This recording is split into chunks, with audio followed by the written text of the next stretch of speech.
Hello, good morning po. Today is Sunday. It's 6:27 in the morning. Sumaglit lang ako dito. Uwi ka agad. As you can see, these are the eggplants who survived the onslaught of the drought. El Nino since March. Yan po oh. Yan. So, maganda tingnan. Kahit pa paano may pag-asa tayong makaani. Tsaga-tsagaan lang, tiis-tiis. Yan. The principle of no-till method is hindi naman sa hindi mo lilinisin. Sa the first salvo, you're going to clean the area of weeds. Parang walang kompetisyon ang ating mga halaman. Ayun. Pagkatapos niyan, hindi na masyadong nililinis. Mini-maintain na lang. Ayun oh. Yan. As you can see, namumulaklak na po siya. Ayan o. Yan. Any moment now, magpuproduce na po yan ng bunga. Ito naman yung ating kalabasa, survivor din. So hindi ko muna nililinis, parang yung hambog, yung dew sa umaga, maramdaman ng ating kalabasa. Kasi alam mo, minsan hindi natin nadidiligan.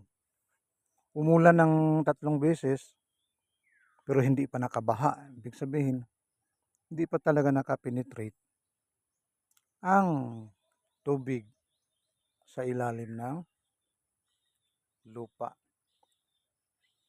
So do not be complacent. Ang ginagawa ko, manaka-naka, dinidilig ko po sila. Yan. May ilog banda roon eh. Talagang pinagtsatsagaan ko sila na didiligin. Ito yung area ng kalabasa anong nakaraan.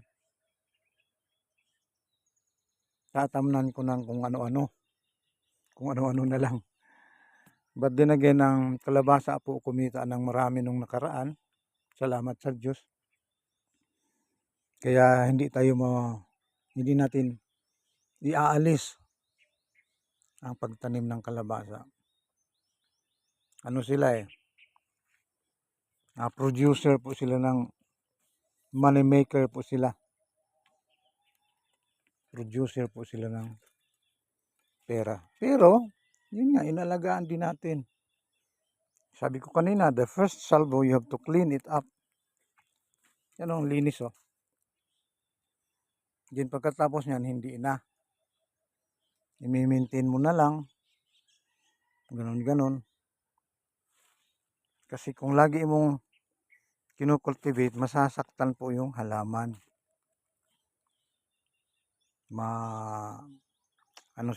Ma-stress. Pag sobrang stress, ma-stress yung ugat, magalaw yung ugat. Tapos hindi natin ni-spray ng insecticide, pesticides, and anything that is harmful to the plants.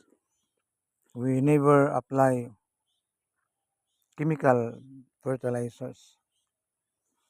Yung mga fertilizers natin doon, di ba nakita nyo na, meron tayong mga tinatawag na mga manure, a mixture of dayami, goat manure, cow manure, carabao manure, and lalo na itong mga damo, ayan o. Hindi natin sinusunog. After a while, ililipat yan dito sa mga gilid, yan. Parang mayroong pataba at the same time mayroong moisture. Huwag masyadong sa malapit sa puno kasi pagpupugaran po yan ng mga hayop, mga kulisap. Kaya kailangan systematic po tayo, no? Sa pag-apply ng tinatawag na natural agriculture, permaculture kung tawagin nila. Yun lang po muna kasi uwi ka agad ako. Meron pa tayong mga gagawin. Salamat sa inyong pagsusubaybay.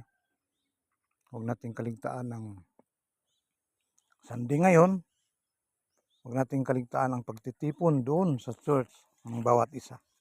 Regardless of your whatever is your